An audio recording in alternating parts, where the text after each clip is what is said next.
Hello, everyone, and thank you for joining us at the Catholic Truth Podcast, your place to know, love, and live the Catholic faith. Anyone, at any place, anywhere, at any time, of any religion can come to know what the Catholic Church teaches and why. This truth comes down over 2,000 years from Jesus and the apostles. And sometimes on our show, we have guests who are experts in their fields, or they have conversion stories, or they've written a book of some kind, or they just have amazing journeys. And so we like to share their stories to inspire you in your faith or to teach you in some aspect of your faith. And today we have a theologian in our midst. His name is Kevin Simmons. He received a bachelor's degree from Franciscan University in theological studies with a classical languages emphasis. Then he got a master's degree also in theological studies, and now works for a Catholic apostolate in North Dakota. And he specializes in the Catholic Church's theology of private revelation. And if you couldn't tell by the title, we're going to be talking about Fatima today and the real third secret of Fatima. And Kevin is an expert in this field. He's written a book on the subject. He's an authority on the topic. And in fact, he's written many books and he's written many articles that have been published. And so I would like to welcome to the show, Kevin Simmons. Thank you, Kevin, for joining us today. Oh, thank you. It's good being here with you. Yeah, it's a pleasure that you're here. I mean, there's a lot of controversy regarding Fatima. A lot of, he says, she says. In fact, I think it was Pope Benedict. You can correct me if I'm wrong, but once he released it during a canonization and said what it was publicly, then all these conspiracy theories broke out, and all of these people were saying that, oh, maybe the Vatican's hiding more, or this is what it is. It's an impending doomsday. And there were as many opinions of what Fatima was about, what the third secret was about. Is there an impending doom? Should we expect, catastrophe, or is it a past event? How do we know? And just seems like so many people are talking about it. And it seems like a lot of people have no idea what they're talking about when they're talking about it. So that's why we'd like to have you on the show, since you're like one of the authorities on the subject. But before we get to that, in fact, what it is and what it's really about, some people might not be familiar with Fatima itself. And we do have a lot of non-Catholics on this channel that, might be interested in this as well. But could you just start by talking about, briefly, what is Fatima? When did it take place and what happened? Sure. Fatima is a little town in Portugal. And in 1917, the Virgin Mary appeared to three shepherd children between May 13th and October 13th of that year, 1917. And the names of the three children were Lucia dos Santos, and Francisco and Jacinta Marto. Now, Francisco and Jacinta were brother and sister, and both were cousins to Lucia. People were questioning the authenticity of the children's claims that the Virgin Mary was appearing to them. And so about midway through the appearances, Our Lady had said that she, in October, she will perform a sign that will help people to believe. And on October 13th, that sign came in an event known as the Miracle of the Sun. Which is my birthday, by the way. October 13th? It is. Oh, okay. I don't know if I remember that. I'd have to look that up. Okay, cool. Well, so there you go. So you have your own Fatima connection then. So on October the 13th, and this event happened, and the descriptions vary in various details, but unanimously, just about all unanimously, between 70,000 to 100,000 people witnessed this phenomenon. And generally speaking, the sun moved out of place where it had been pouring rain, the ground, everybody's clothes were soaked. But all of a sudden, at the predicted time, the clouds parted and the sun just was going crazy around the sky. Some people called it a dance. Some people said that it was crash into the earth. People were so scared at what they said. Some people were openly confessing their sins. Let's just say working the beads, praying the rosary. There was a lot that people were scared stiff. And then the sun returned back to normal, and everybody, the ground and the clothes everything was dry, bone dry, like no rain had ever happened. And so it confirmed what the children had said, because for a couple of reasons. One, you don't predict that a miracle is going to happen on this day around this time, and something happens indeed that to this magnitude, and it just lends a lot of it lends credibility to what you're saying. So like if I was you and I are talking right now, if I said to you, tomorrow at 5 o'clock, you're going to slip on the ice outside and and break your shoulder. Well, there's no human possible way I could know that. But if indeed at 5 o'clock it happens, then then it lends credibility that I would have, say, the charism of prophecy. So it affirms that. And so, but the real one of the real stronger aspects to vindicate the miracle of the sun, or to show that there's something supernatural, believe it or not, was actually not so much what took place with the sun, as much as it was, it's not explainable according by any known laws of physics, how those clothes in the ground became dry. Yeah, thank you. And I know even non-Catholics and atheists and many other people saw this event as well, and can attest to it. It's not just all Catholics, but many non-Catholics and even non-Christians saw this event as well. So, so let's and go it was written in secular press. Correct. Yeah. Portuguese press. So I mean, they were all saying, yeah, something happened here. We can't get past this. And these were like Freemasons and free thinkers and liberals. Not as we necessarily think of the term today, liberal. This was like more closer to late 19th century way of thinking of liberalism. In July 13th of that year, she communicated to them a secret. And it was later revealed that the secret had 3 parts. The first 2 parts were revealed by the early 1940s, or within the time of the early 1940s. But the third part was not written down until 1944, early January of 1944, I think it was, if I remember my facts correctly. And it was done under some interesting circumstances, which we'll get to a little bit later. But the secret, the third part, remained in basically under lock and key. Essentially, it was given to the Bishop of Fatima, who kept it for many years, and then it was turned over to Rome in the late 1950s. So the Vatican then held on to it. Pope John the 23rd opened it in August of 1959 and read it, and decided not to publish it. This was a big deal because that was 1959, and there was an expectation that the document was to be published in the year 1960. Well, when it wasn't, that led to all kinds of speculations and terrible things, and must be predicted in it, et cetera, et cetera. So finally, in the year 2000, Pope John Paul II was then reigning as Pope, and he decided that it was time to release it to the public. And he did on the initially, kind of like phase 1, if you will. It was initially started to be revealed on May 13th, 2000. But it was published on June 26th, 2000. So about a month and a half later. So that way everybody had the text. So it was proclaimed verbally, the essentials, but it was later published with a commentary and other associated documents. Actually, right here, I love visuals, don't you? So visuals are always good. It was published in this little book here, the Messaggio di Fatima, and this was published by the CDF in the year 2000, June 26th. So then everybody could understand or could learn what the text had said.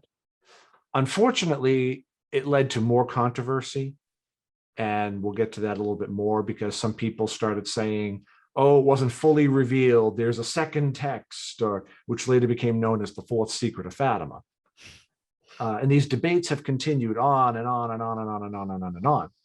And it's drowned out, in some respects, the principal message of Our Lady at Fatima, which was prayer, penance, reparation, sacrifices in order to save souls. These are the essential nuts and bolts, right? So it's unfortunate that we have all these controversies. But what I had done was I started in the mid 2010s. I started researching more directly and formally all of these controversies. And I decided to try to, because I was like, I'm sick and tired of hearing about this. Somebody needs to address this. So why not me? I already have a background in these things, and it grew out of it grew out of some research that I was doing for my previous book, Pope Leo the 13th and the Prayer to Saint Michael. And in May of 2017, my book was published on the third part of The Secret of Fatima. And over the course of 13 chapters, I basically take one thing at a time and say, okay, here's this claim. Here's why it's questionable. This is what something here was right, but they took the argument too far, or, that kind of stuff. So, and this book has some unique documentation to it, which we'll get to a little bit later, I think, at least I hope, that makes it one of a kind. The only way you're going to get this information at this time, at least, is to go to this book. So hopefully we'll talk about that. But that's the long and short of the controversy, the history of it in very broad strokes. So let's talk about the secrets then. Before we get to the third secret, can you talk about the first two really briefly and what they were revealed to be? Sure. The first part was a vision of hell. The children saw souls falling into hell. And then there was the second part, wherein Our Lady was describing the plan for how to save people from going to hell, which was, God wishes to establish in the world devotion to my Immaculate Heart. And during the course of delivering of this information, Our Lady had made very specific predictions about what would happen if her requests were not heeded. She predicted in the second part of The Secret the spread of Russia's errors, for instance, which we today simply summarize as atheistic communism and all that comes with that. Things like totalitarianism, et cetera, et cetera. She predicted what a lot of people interpret as World War II. Some people say it might have been the Spanish Civil War, but the general consensus among Fatima scholars is it was predicted. She was predicting World War II. At the end of this, what I'm going to say is already controversial in and of itself, but at the end of the second part of The Secret, there was a very, very famous phrase that hadn't been recorded in some of Lucia's other writings, except what we call the fourth memoir. She wrote a very famous phrase: in Portugal, the dogma of the faith shall always be preserved. And she put etc. The etc. was understood to be the placeholder for the third part of The Secret. And that line about Portugal, the dogma of the faith, was interpreted by some commentators or some commenters to be the opening line of the third part of The Secret. I wrote about this in my book, and it's that a lot of ink has been spilled on that phrase about Portugal and the dogma of the faith. That a lot of ink has been spilled. But it is logically the ending of the second part and the beginning of the third. And the simple answer to why that is because Sister Lucia herself basically indicated as such. At the beginning of the fourth memoir, she says she'll write down everything except that part of the secret which I'm not allowed to reveal. So that line about Portugal and the dogma of the faith cannot be the third, like the opening of the third part. It can't be that way, because otherwise it would be the third part. There's a lot of controversy around the third part. And maybe you could explain where this controversy came from. I kind of hinted at it before, where a lot of conspiracy theorists, started taking place once it became public, and they were fearing that, information was being withheld from them, or maybe, doom and gloom. They didn't want to reveal that and scare everyone or whatever. But, more than anybody, but, where did all the controversy from this third secret come from, and why? Why are there so many varying opinions on it? Well, the answer to the first part is human nature. what was it that Aristotle said at the very beginning of the metaphysics? All humans by nature desire to know. Well, there you go. It's curiosity. And then this comes in what you said about they heard about a secret. And ooh, secret, ooh, what? Who doesn't like? I mean, we got the National Enquirer for a reason, because it plays to base passions of human nature, right? So that's the simple answer: is human nature. We all by nature, all human beings desire to know. And so when the news got out that there was this secret, the children could not say anything because Our Lady swore them to silence, to secrecy, and not even the administrator of the Freemason administrator of Orem, I think is how you say it. He threatened to boil them in oil, and even gave the impression that he was boiling them all in oil. And they all basically walked off to what they thought that was their martyrdom without uttering a word of what the secret was. So the hype, if you will, continued. But then, after the events ended, Francisco and Jacinta Marto died. They were both dead by the end of February 1920. But Lucia lived. She continued to live. And the Bishop of Fatima made the decision to spirit her away to receive an education with the Dorothean sisters.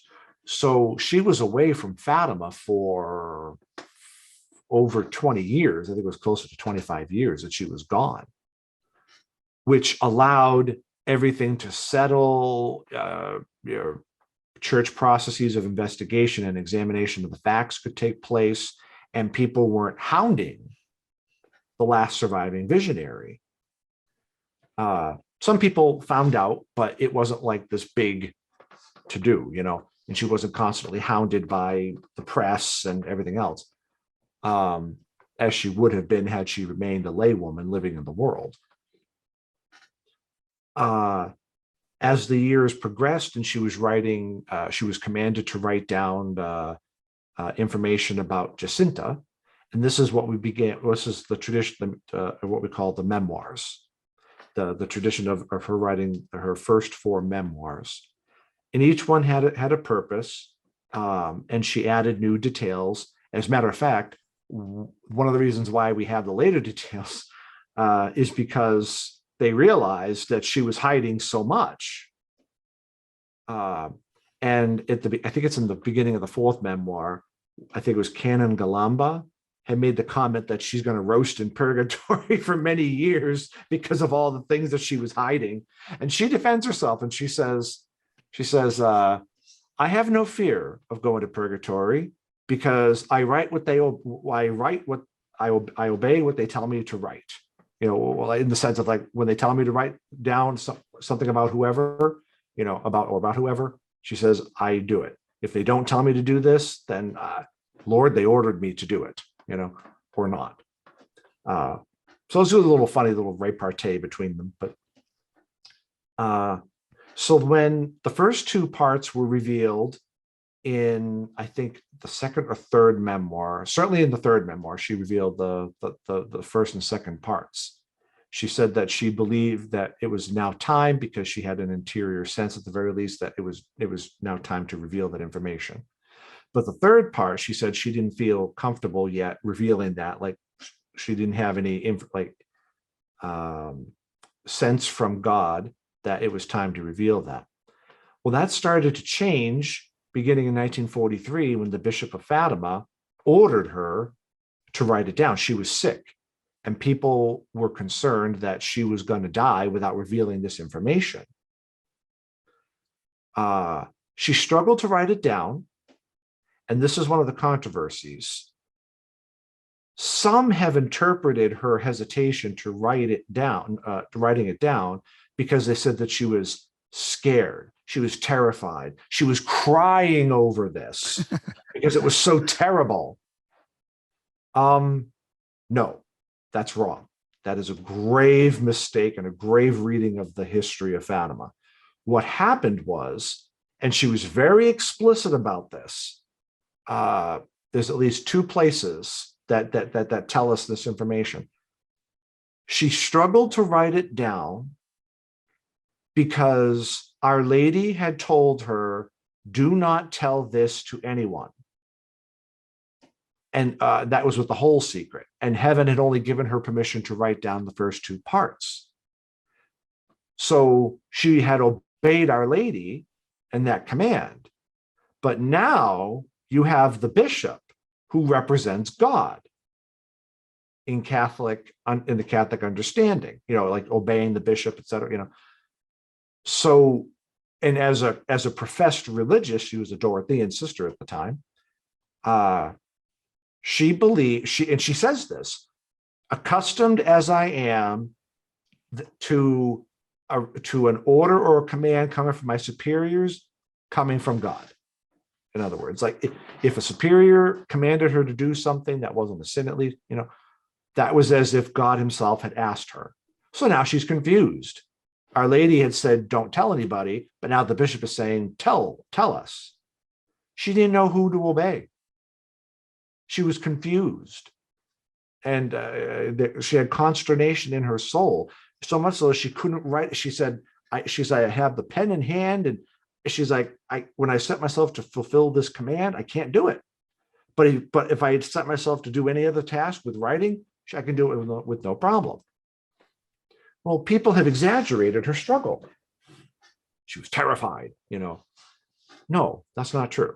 She wasn't terrified of it, at least not in the sense that they're trying to imply. She just didn't know whom to obey. So in the midst of all of this, Our Lady appeared to Sister Lucia in early January of 1944 and comforted her and said, and gave her the permission. But here's the catch. We didn't know what the words of Our Lady were. We didn't know until October of 2013. In that year, Sister Lucia later went to the Carmelites of Coimbra. She transferred her vows and became a Carmelite in the Carmel of St. Teresa in Coimbra. And she lived there for the rest of her life, over 50 years. Well, after her death, she left behind many documents and, of course, memories with the community. And they published a biography. This is the Portuguese original first edition, Caminho sob o olhar de Maria, A Pathway Under the Gaze of Mary. And they revealed that Sister Lucia had in fact written down what Our Lady had said. And I have the words here if you'd like me to do it. It's Portuguese, but I'll put it into English. Page 266, I think. Yeah. She was in the chapel praying, and she was so, I don't want to say like worked up, but she was definitely very anxious about this command and how to go about fulfilling it. And while she was praying about it, she said that she felt a maternal, a dear maternal like touch on her shoulder, and she lifted her eyes and saw the dear mother from heaven. And these are Our Lady's words. Do not fear. God wished to prove or to test your obedience, faith, and humility. So now we know why she went through that trial. It was to demonstrate her faith, humility, and obedience. Esther em paz, be at peace, and write that which they command you, but not that which is given to you to understand of its meaning. Now we have the words of Our Lady. We didn't have these words before 2013. And these words changed the debates on Fatima and all these controversies. It changed it. We'll get to that a little bit later. But the essential nuts and bolts was, now that we know that Our Lady had said this, Sister Lucia had the permission, so she wrote it down. And she put it in 2 envelopes, and she had sealed the envelopes with green wax seals. And the book, the biography actually has the story of how she came across the wax seals. It's hilarious. This book is great.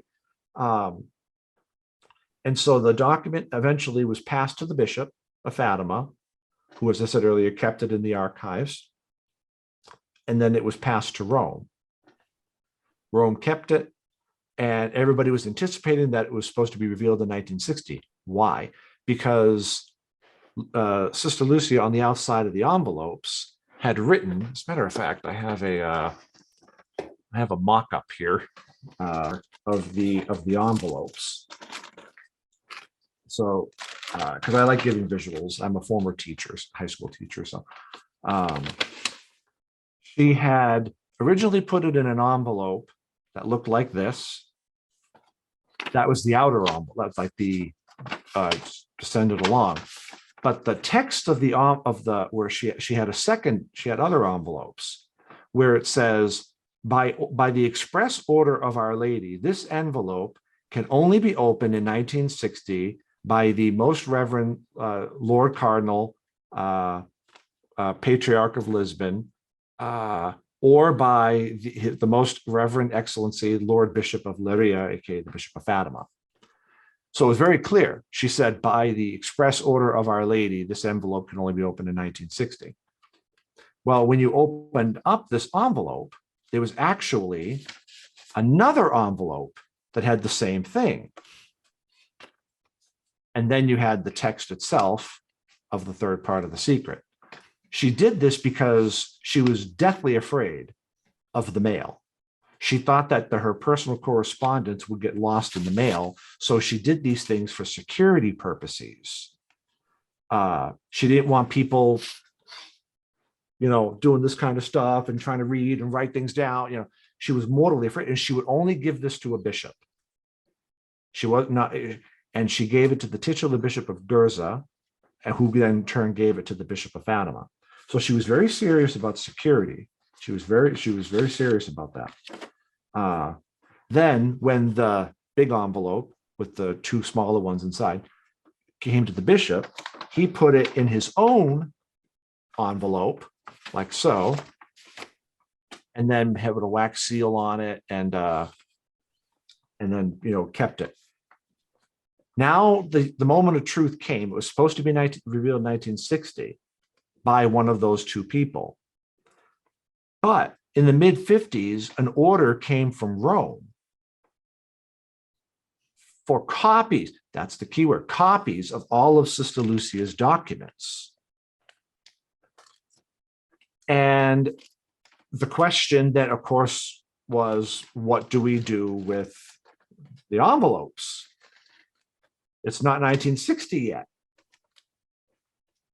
And the Bishop of Fatima, who already had a predisposition not to meddle with heaven's secrets, and this is public record, that's not a slight against him, it's the fact. He told them, send the original. And the people around him are like, what? You understand, Bishop, that if we send the original and not a copy, we lose control of this. He's like, send it. So they did. And the person that did it was the auxiliary bishop of Fatima, Bishop Venancio. And he brought it to the nunciature in Lisbon in, I think, around March 1st of 1957. And before he did, he held it up to the light to see if he did exactly what we said earlier. He was looking up to the light, making notes and stuff. And it wasn't until recently, fairly recently, in the past 20 or so years, that we found out he actually left a record of this in the Fatima archives. He took out envelopes and he wrote a note on the outside, explained what he saw when he did this. And it was the Portuguese journalist Aura Miguel who, got the book right here, who wrote about it in her book, O Segredo que Conduz o Papa.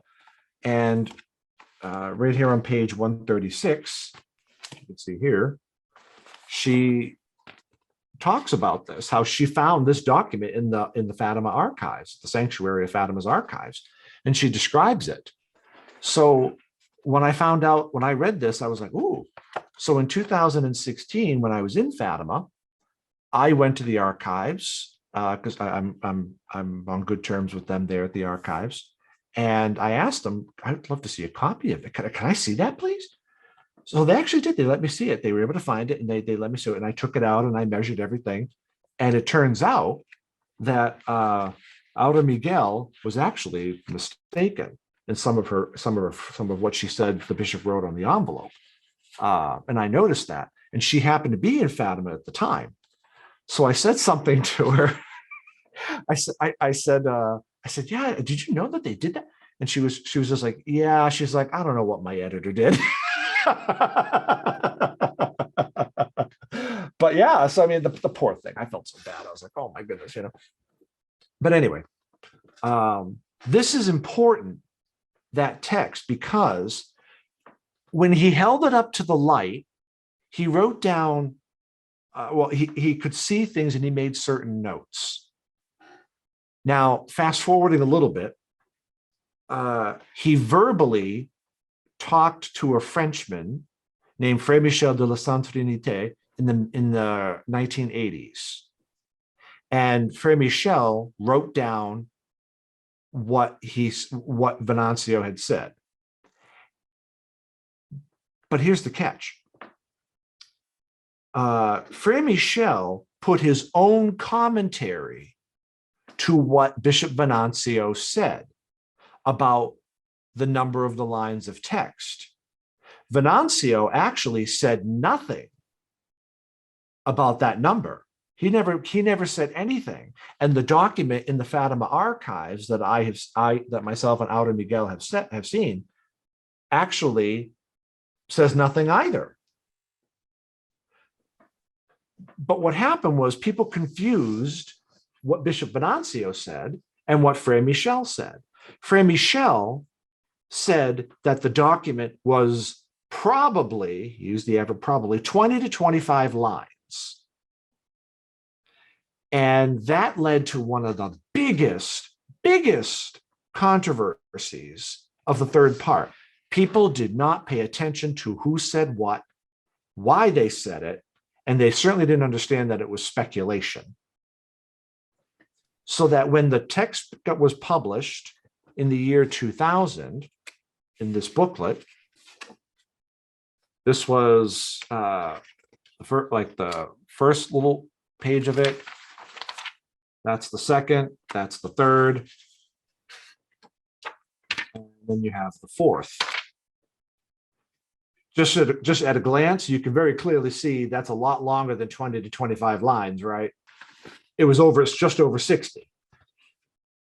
So some commenters had said, well, Bishop Venancio said it was 20 to 25, but the Vatican says it's over 60. There must be a second text that we're not getting. The Vatican is hiding a second text.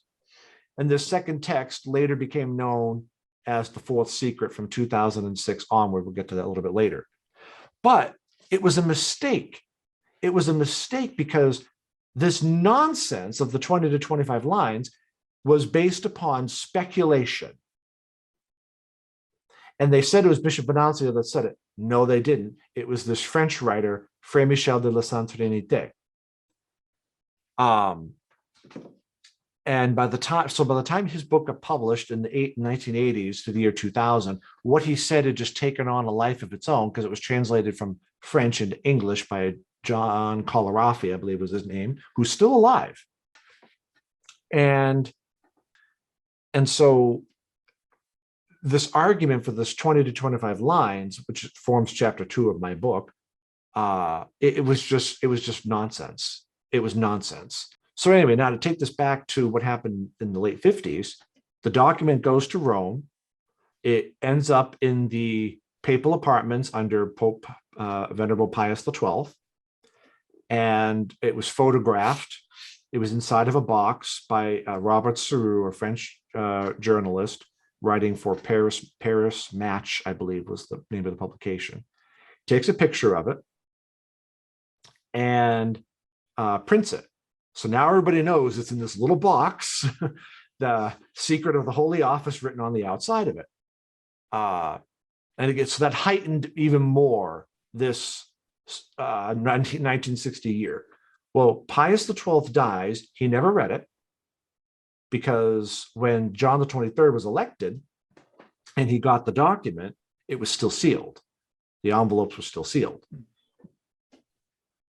So John the 23rd decides to read it at Castel Gandolfo in August of 1959, about 4 months before it was supposed to, 4 or 5 months before it was supposed to be read by those two prelates in the Portuguese church. And he decides, or he takes counsel with some trusted advisors, and he decides not to publish it. And therein lies some further controversy. People said it was supposed to be published in the year 1960. Well, again, we have the words of Our Lady in the Carmelite's book, and these are the words that Our Lady had said in 1944. She said, after writing it, put it into an envelope, close and seal the envelope, and write on the outside que esto pode ser aberto en 1960, that it can only be opened in 1960. The Portuguese word is aberto, not published. So Our Lady said this. It can only be opened in 1960. She didn't say a word about publishing it. Publishing it was at the discretion of the church authorities. Even Sister Lucia herself, in a published document that came out a few years ago, I have it here, she said she was being interviewed or questioned, and she was like, yeah, I was actually really surprised when I found out that the document went to Rome. And she said, to open it, she says it right in the book, to open it is one thing, to publish is another. And she said there was never a command to publish it. I'll pull it right here. Again, show and tell. Lucia de Jesus Memorias. This is the edited memoirs of Sister Lucia by Dr. Cristina Sobral of the University of Coimbra.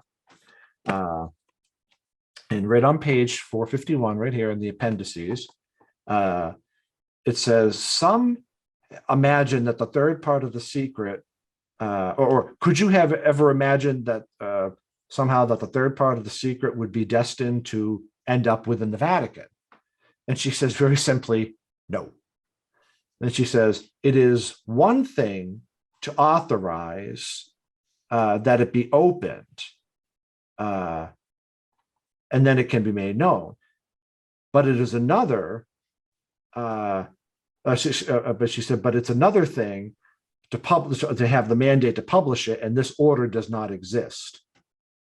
And she said that it seems to her to be a norm of prudence not to publish it, and it seems good to her. This is a quick translation off the top of my head, but that's what the book says. Again, page 451. And that now is considered by scholars to be the official edition now of the memoirs, because it's the critical edition. So it leads to a lot of this consternation, but we don't really, people didn't know this stuff because some of the documentation was slow to come out, especially while Sister Lucia was still alive. The way I put it earlier was she sat on a lot of documents, and then upon her death, those documents passed to the Carmel, and they said, these are treasures, we can't destroy these. So now they have the Sister Lucia Museum, the Lucia Museum there that's attached to the Carmel.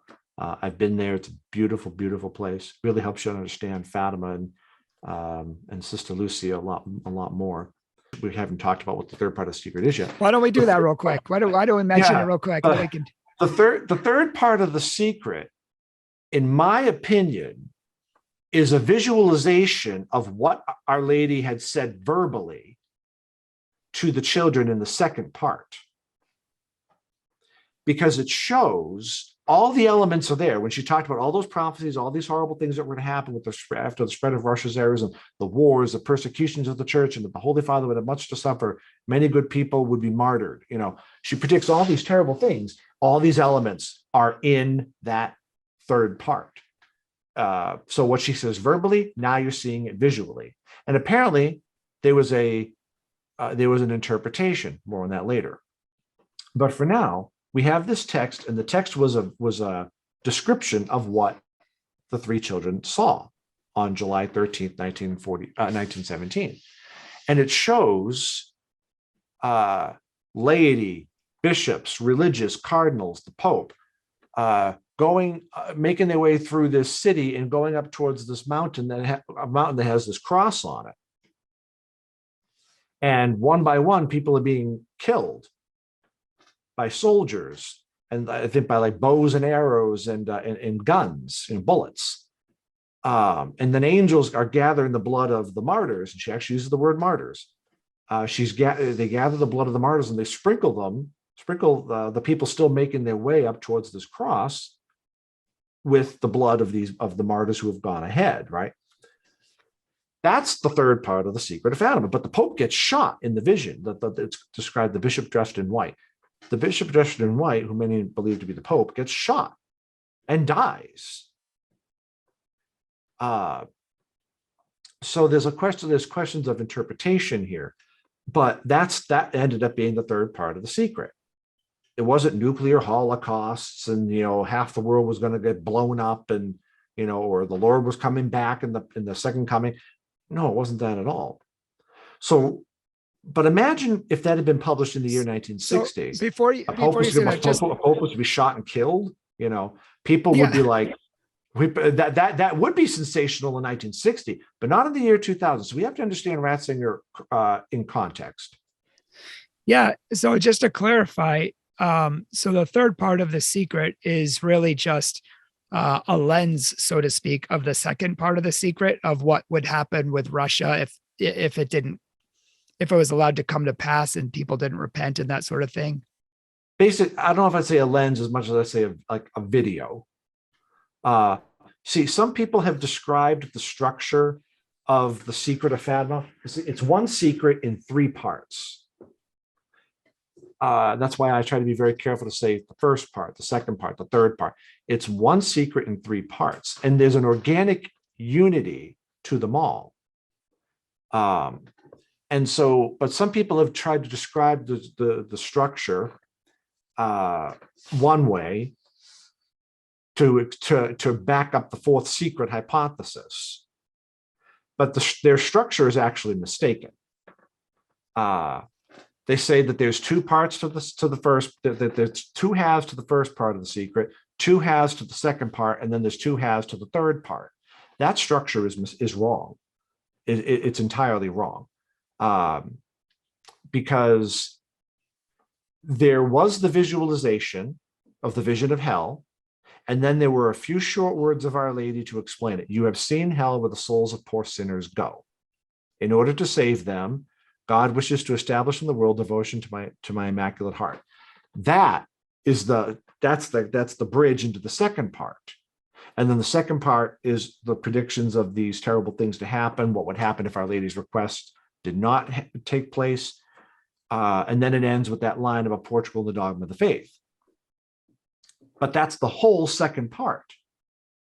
Then you have the third part, which when you read when you read Lucia's description in the book, it's basically a play-by-play visualization of what she just said, what Our Lady just said in the second part. So it's not half one, half. It's not like two halves of one, two halves of two, two halves of three. No, that's the wrong way to look at this. It's so but there was the third part is the visualization, and there appears to have been some accompanying information given to Sister Lucia at some point in time. We don't know yet. That is known simply by the Portuguese word, the significado, the meaning or the interpretation of what they had just seen, or how to read that properly. But that interpretation was not given to us. And so I guess that's why Benedict said it was a little underwhelming. It's not what a lot of people were expecting or thought that it was going to be. And did she confirm herself, Sister Lucia, that it was indeed Pope John Paul II who was shot as part of that fulfillment? Or no, actually, she wrote, and the letter is in the document here published by the Vatican. She herself had written that if in 1982, May 12th, 1982, she said, if we have not yet seen the fulfillment of this prophecy of like the third part of the secret, she said, we are going towards it with great strides.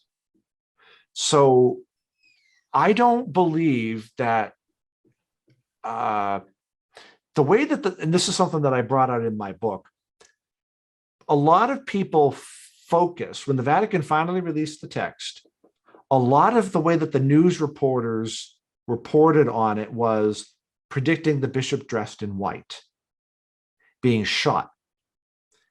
And I'm not going to say it was a sole focus. Everybody was solely focused on it because the evidence doesn't warrant that conclusion, at least as I've seen the evidence. But what happened was everybody just kind of forgot the rest of it. They just focused on the Pope, and they tried connecting it to the assassination attempt of John Paul II's life on May 13th, 1981. But here's the catch. There were two components to the press conference on June 26, 2000. There was the publication and discussion on the book, The Interventions, by Cardinal Ratzinger, and then the secretary of the CDF, now Cardinal Bertone, and then the Holy See spokesman, Dr. Joaquin Navarro-Valls. After the presentation and the talks, there were questions and answers from the assembled journalists in the Vatican press office there in the hall. That text, that part of the proceedings never made it to the public, like a transcript, because obviously it was Q&A, so it was off the cuff. That didn't happen until my book got published. I published a transcript in the original, the Italian, and then in an English translation. So that's one of the things I said earlier, you have to go to my book to get. That's one of the things that makes my book unique. Once you restore both parts together, a much different picture arises than how certain journalists were painting and describing the third part of the Secret of Fatima. But by then it was already too late. A lot of those impressions and characterizations passed to the public and became basically what a lot of people would call conventional wisdom or conventional understanding. So it's harder, it's tougher than nails. And this is why people such as yourself that want to talk about this and get the facts out there, this is really, really important stuff, because you're helping to undo a lot of these mistakes that happened back then. During the questions and answers, Cardinal Bertone, well, now Cardinal Bertone, then Archbishop, and then Cardinal Ratzinger addressed this very question. They do not state the third part of the Secret of Fatima is fulfilled in John Paul II's assassination. They don't say that. They say, they take a much more nuanced approach to this, and they say, and a much broader perspective. They say the third part of the Secret of Fatima predicts an entire century of evil, where evil is very powerful under like these totalitarian regimes and communism and Nazism and fascism, especially, and materialism. This is what they're arguing. And so it's a much broader approach. And they said that there is no singular pope represented in this vision. They say rather the vision is like, it's like compresses the whole history of the 20th century. And so it's not just one pope, it's all of the popes. That's a much broader perspective. And then they state that with respect to the vision and John Paul II's assassination, it's a very close association, because here you have openly a pope being shot at, which is what you see in the vision. So it's not out of the realm of possibility. It's not out of the realm of reason then to say that this is a very close association of that larger evil in the whole century of evil, that picture that they painted. But that picture didn't really get to the public too well. And so people had a very myopic vision, pardon the pun, they had a myopic view of how to interpret these things. As a matter of fact, some of the writers like to comment on how, I think it was like an article that appeared in the Washington Post, I think, some characterization of how things were described from that and how it made it into the Washington Post, and it's a very popular, or Washington Times, something like that. It gets, and it's produced all over certain literature now. And but when you go back now, when you read the actual proceedings, it's like, this is a much different picture that was painted here than what the journalists, many of the journalists at least, had said about it. So why don't we take the larger picture that the Holy See has said and judge its interpretation along those lines? Like, don't go by false impressions or interpretations or questionable interpretations. Let's go by what the facts actually say. But it wasn't until my book got published that we actually had what the Vatican said in that Q&A. There's just so much, and people just don't double check things. It's very unscholarly. And when I was debating Christopher Ferrara back at the Angelus Press conference in October 2017, I said out loud, I said, basically, I'll summarize what I said. I said, if the traditionalist movement continues down this path, it's going to come into complete disrepute because your scholarship is dated. And no one's going to take you seriously if you are continuing to argue for things that are demonstrably false, like the terrified Sister Lucia thing that I mentioned earlier. And now that we have the words of Our Lady from June of 1944, we've moved away from the fourth secret conspiracy. Right. Which is no conspiracy. Yeah, it's still here. But we do. But that's because people literally are behind the times. They are behind the 8 ball. I think that's why this is so big in the some rad trad circles, and you hear it over and over and over again, but it's based on false information. I'm tired of these people pulling this nonsense and getting away with it. And you can just multiply that one story times 1,000, just across the board. And it's sad. And we're running low on time, but if you don't mind me asking you another question, did we fulfill Our Lady's request?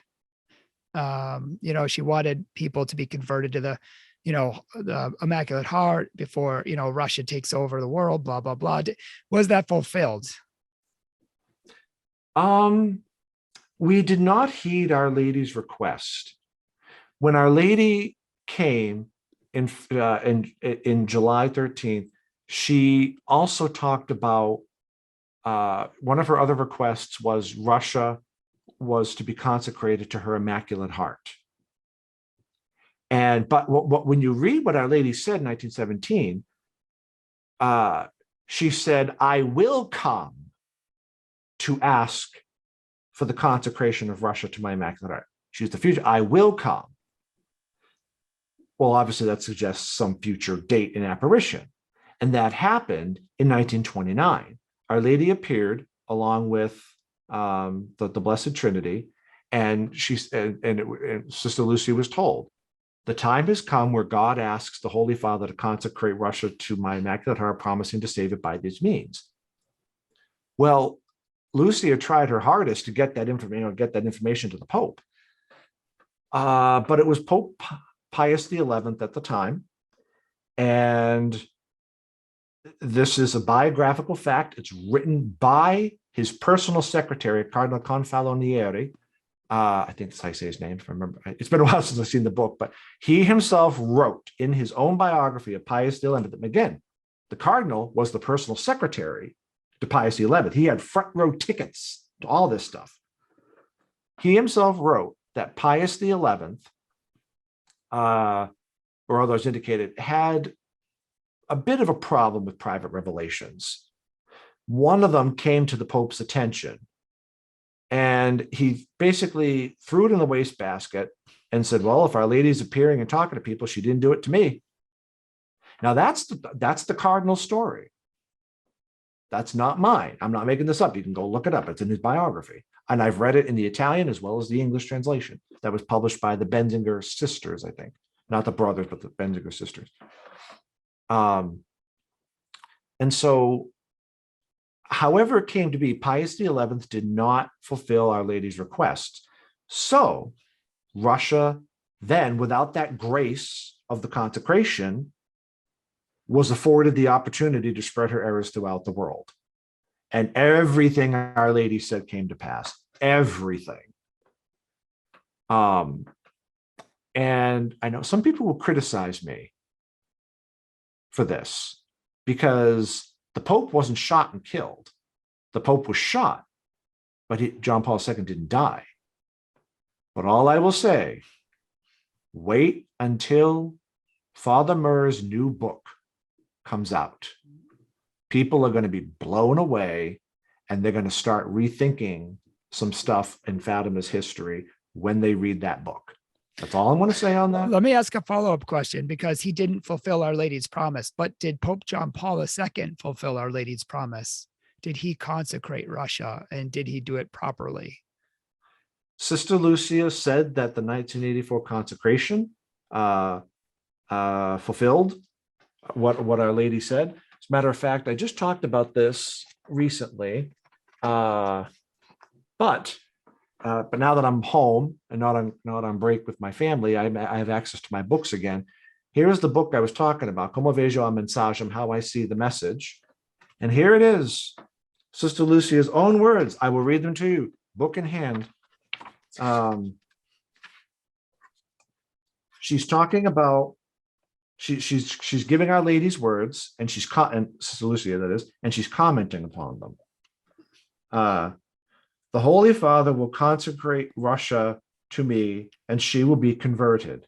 The word will convert, which comes from the word conversion, means that there will be a change from something from bad to good. And then she continues Our Lady's words. And there will be conceded to the world some time of peace, or a period of peace. That's Our Lady's words. And then now this is Sister Lucia's words. This promise of peace refers to the wars promoted in all the world by the errors spread by Russia. This consecration was done by the Holy Father John Paul II in Rome publicly on the 25th of March, 1984, before the image of Our Lady that is venerated in the Chapel of Apparitions in the Cova de Iria Fatima. Then she goes on to talk about, that the Holy Father had written into all the bishops to participate in all of this. These are her words. What do you mean participate? What do you mean participate in? One of the conditions of the consecration was that it had to be done by the Holy Father in communion with the bishops of the world. And so she goes on to talk about that. That everything, it was done. She's talking about specifically the consecration that Our Lady had requested. Okay. And then she expressly states, "Esta consagração foi feita pelo Santo Padre João Paulo II in Roma publicamente," etc. This consecration was done. There's no getting out of it. This consecration, it's a demonstrative. This consecration, which one? The one requested by the Virgin Mary. This consecration was made or done, feita, by the Holy Father, John Paul II, in Rome, publicly on March 25th, 1984, before the image of Our Lady, venerated in the Chapel of the Apparition of the Cova de Iria Fatima, et cetera, et cetera, et cetera. There's no getting around it. I'll put it up here. I can show you. Here it is. This, and I'm reading the Portuguese. This is not translation. This is the original Portuguese. This consecration was done or made by the Holy Father, John Paul II, in Rome, publicly, et cetera, et cetera. There it is. These are the words. Hopefully they will come out clear. So why are people still doubting it then? This is page 54, Como Vejo a Mensagem. Last question briefly, because we got to go, but why are people still doubting it if he did it and she confirmed that he did it? I don't think a lot of people really understand the larger picture and the specifics. This is my opinion, of course, on the intention and the meaning of the question of the consecration. This is some work that has been done, and some people interpret it as Our Lady. I'm going to put it in a somewhat slight snarky fashion, if you'll forgive me. Some people believe that the consecration means that Our Lady or our Lord is going to wave a magic wand over the world and all of our problems are going to go away. That's not how this works. We still live in that state of simul lapsus et redemptus, lapsed and at the same time redeemed. That's going to happen until the eschaton. So until the second coming of our Lord and the final judgment, when the final reckoning with sin takes place. We're always going to have that.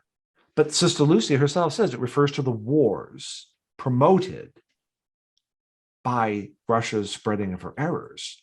And so I think that there's a much larger picture going on here. It deserves scholarly attention, which thus far has been lacking for various reasons.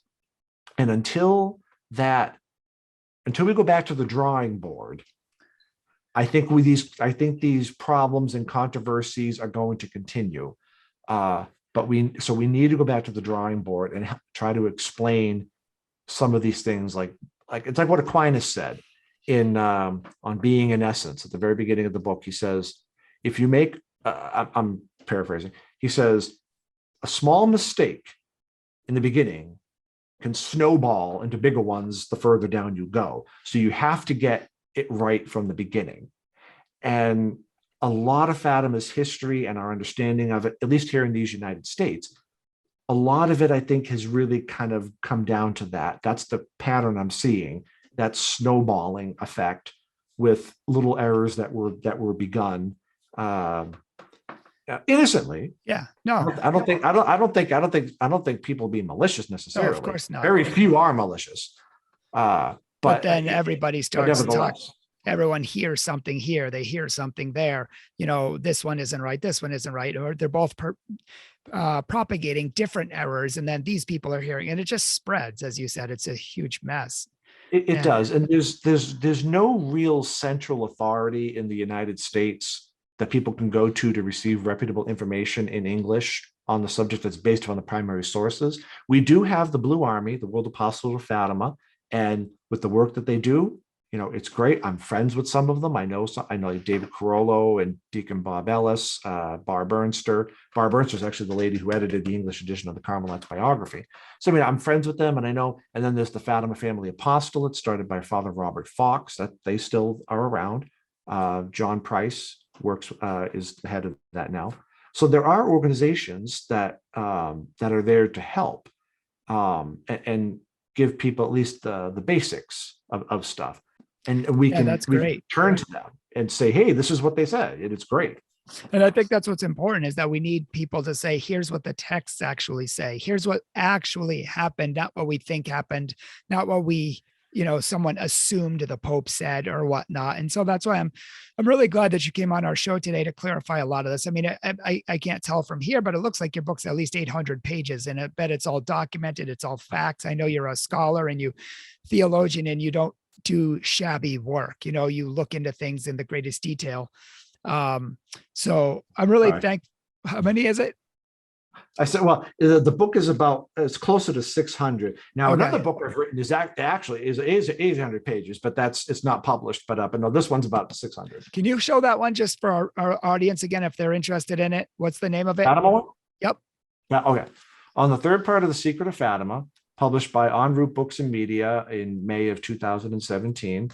I don't know if anybody would want this is an older one. It's not $35. I'll link it all below in the description section below. I'm going to link it for you. But Kevin, I want to thank you for coming on the show today. We could talk for literally 5 hours on all of these things, and it's all really, really good information. I think it's important information, and I'm glad the information's getting out there. So really, thank you for joining us and sharing what you've learned with us.